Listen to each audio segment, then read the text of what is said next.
Getting onto the stock side of it, as we know, I was reared at Lions, and between working around home and in a bit of timber as a kid, I'm talking about now, and from say 10-year-old, from about 12-year-old, my father was a cattle dealer, not a very successful one, but I'd have to get a note from Mum to get away from school to drive cattle to Haywood from about 11, 12-year-old.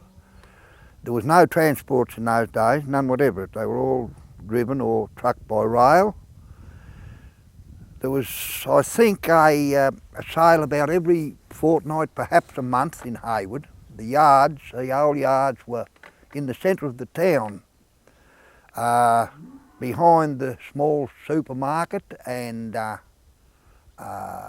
where Jack Dowling used to live in Scott Street. There was big yards there, and they were fairly big yards, sheep and cattle. As I say, everybody, mostly the cockies or farmers or graziers, paid somebody to drive their stock in. There were very few drovers actually on the road to drive cattle to a sale, but there were, Bothwicks used to be big buyers. They would buy a lot of cattle at Haywood, and I can't think of the name of the old chap, but he was in a gig with wonderful dogs. He had wonderful dogs, and he'd head to Portland. Of course, very, very little traffic on the road in those days.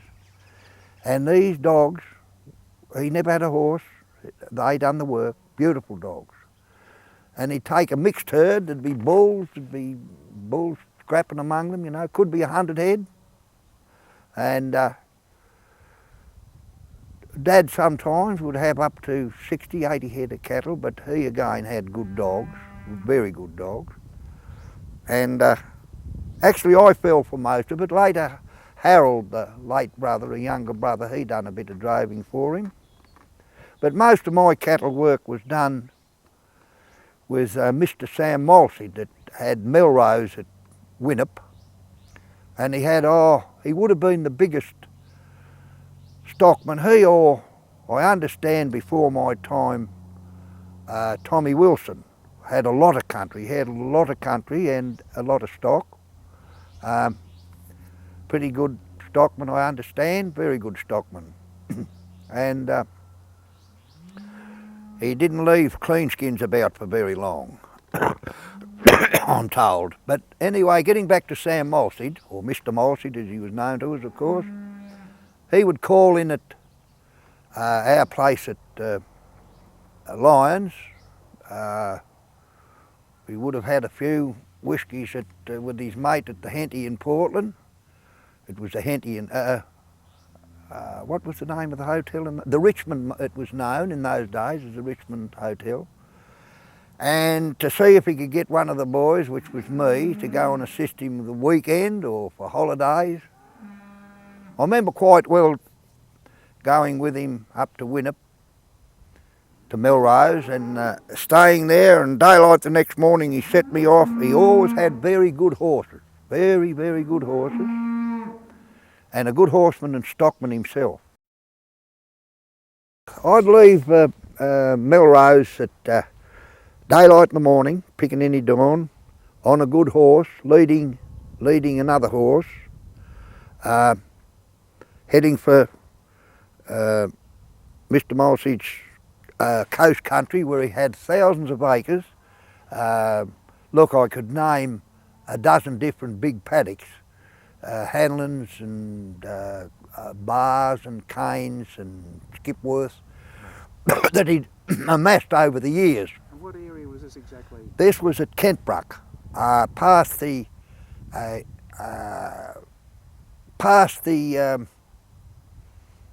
old pub, you know, at Kentbrook where that was. We were past there, I'll speak in miles, 3 or 4 miles, turn in towards the sea for a couple of miles. And in Hanlon's there was an old hut, a rough hut, fireplace, that was about all, table and a couple of rough beds. I'd get down to the coast, which would have been 18 to 20 miles away from Melrose, and he'd come on the scene with a bit of food, and then we'd set out mustering, he on his chestnut horse, muster a lot of cattle, he'd take his cattle down for the winter, in the warm, that coast country is very warm in the winter time, in amongst the bushes, bring them back in the springtime, and they'd be shining, lovely. We would muster there for a couple of days, camp in the hut, live pretty hard, cold meat, mutton, and a bit of bread. And then we'd draft. I'd have to hold mobs together, stop them from galloping away, and he'd do the cutting out of the work, get on his horse and cut a particular beast out that he wanted to take home. He was taking heifers home, and as I remember, he drafted out about 200 joining heifers, Hereford heifers, beautiful cattle, horned Hereford, and we'd drive them out onto the main Nelson Road, and then he'd give me his horse to lead, and the cattle would string out home. They'd been driven down, and cattle can find their way home better than a man. I'd get home about dark, and then if I was there for, say, a week, he may decide to spay cows, which is a cruel operation, removing the ovaries from the side, and or draft cows or dehorn, just general stock work. And I was expected, as a 12-year-old kid, to take the place of a man, you know. I say Carter, he always addressed, never called you by your Christian name, it was always Carter or Kerr or whatever it be. So that was that story about that, and droving about the roads with my cattle and that sort of thing. That was between a bit of bush work, you know, general kids work. I'd pick up a mob of sheep. I remember it between Condor and Hotspur. A chap by the name of Brewis from up near Hamilton, this side of Hamilton, I don't know whether they're still there or not. He had a big paddock of curs leased at Kentbruck, and I'd pick these sheep up there and bring them as far as Lyons one day, up to Drick the next, 300 to 400 ewes there were, and then on to this paddock on the third day, and then that night I'd ride home it was a big day from Drick to Kentbruck. I'd ride home in the dark, and that was all right, £2. Well, I remember I got £2 for those 4 days. That was good money. Yeah, and at home that was our own money. If we could pick up anything like that on the side, that was very handy. But on the old cattlemen in the old days, they were bigger properties, not station properties. This up here would have been the biggest area in one area here would have been Oatbank. That was 6,500 acres. Some of it was forest. But Charlie Troth, he had a lot of country, and all those cattle used to be driven in. None were trucked away. Well, a few went to Newmarket in latter years, but most of them were sold locally, yes. They were sent by rail from Hayward to Newmarket. I think there were 2 sales a week in Newmarket then. I've been to the Newmarket yards. Oh, look, different auctioneers altogether. There was just 1, 2, you know, bang, and they were knocked down. The bidders had to be right on the ball to ever buy anything, but there weren't any haggling of that about prices, you know, not looking for the last shilling sort of thing, because they only had a time. A bell would ring and then they were off, you see. But then droving about to different sale yards that were in the district. There was the old original sale yards that I can remember. There was one at Lyons that didn't operate in my time, but it was there, and the older folks, Mr. Alec Barr and that, would tell you that Campbell and Molstead were the auctioneers in those days. The Malseed was Percy Malseed from Ascot Heath. His son was Rex and Bay Malseed that had the stud, Ascot Heath and Ascot Plains. Then there was a sale yard for a while at home, not far from the house at home, in the war, just after the war. Merino, Dartmoor, Codder, 2 sale yards at Codder. Hayward would have been the biggest centre, like we know Hamilton and Warrnambool, but would have been the biggest centre by far. There'd be monthly or 2 monthly sales at Merino. I've driven cattle to Merino. And of course Cassidy was a big centre, but getting a little bit out of my reach. Did you ever get to the Mount Richmond sale yards? Mount Richmond sale yards, yes, they were built after the war by Sim Johnson, I understand. It was Sim Johnson, split the rails, beautiful split rails was in the... They didn't operate for a great while. I think it would be straight after the war, or perhaps late in the war years that they were built. Not a lot of sales there, I don't think, but I was at several Bridgewater sales. The old, I don't know, was there anything left of the old Bridgewater sale yards? It was just up from the cemetery, yeah, just up from the cemetery. And they were fairly big sales too. Well, of course, Wilson cattle. Tommy Wilson died, there was young Tom. Reg that had Sinclair, just up here, old Jim. And I was named after one that was killed off a horse, Syd Wilson. He was killed in not long before I was born. I suppose that was, incidentally, these people are my relatives, so I'm giving them a bit of a plug. But they were good, really good stockmen. That was their caper. Reggie was a very good stockman. The people would arrive, the vendors, and there's always, of course, at the sale, there's 2 or 3 bidders and 50 looker-ons. I think it's the same today. But they'd arrive, there was a tent with a cup of tea and sandwich and that the ladies, I think, used to run, I suppose it was. I was only a kid in these days. And I remember the old yards, they were the old style split rail yards, split post, mortised in. A lot of work went into it.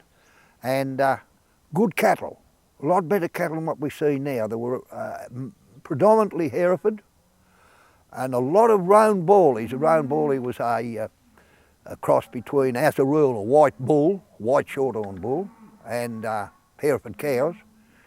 And a big percentage of calves were roans. Very, very popular. Strawberry roan breeder cows were very popular. And I think a little more milk than the old horn Hereford. Now, a couple of chaps were down from Dartmoor Identities the other week. And it came up about the second cur boy, Ian, who I get on well with. But I suppose you'd have to say he's eccentric. To speak to him, you'd know him, wouldn't you? You'd think he was as silly as a wheel. But you go to his property, he'd have, how many thousand acres would he have? 3,000, something like that. And magnificent property, you know, the gates painted and everything. And he'd be a man, he'd be 60, would he? Yeah. And he's got a companion there, housekeeper, a lovely person. She's got land up there somewhere. And these people would tell me that we come up about Ian Kerr and so forth. I said, you know, he's done very well in that. And they said he wouldn't be as wealthy as Ian. Thing then, it was at all the sales. I think it still is at a lot of sales. You know, the ladies, before they closed Hayward up here, the yards, which to my idea was a pity to see it leave the district.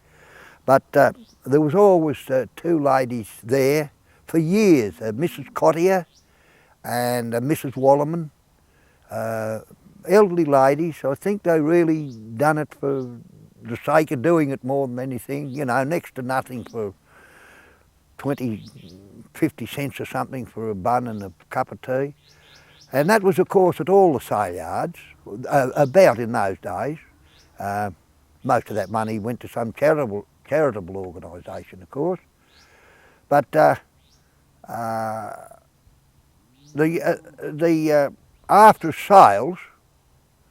after sales anywhere near a town, well, that was a call for celebration, of course.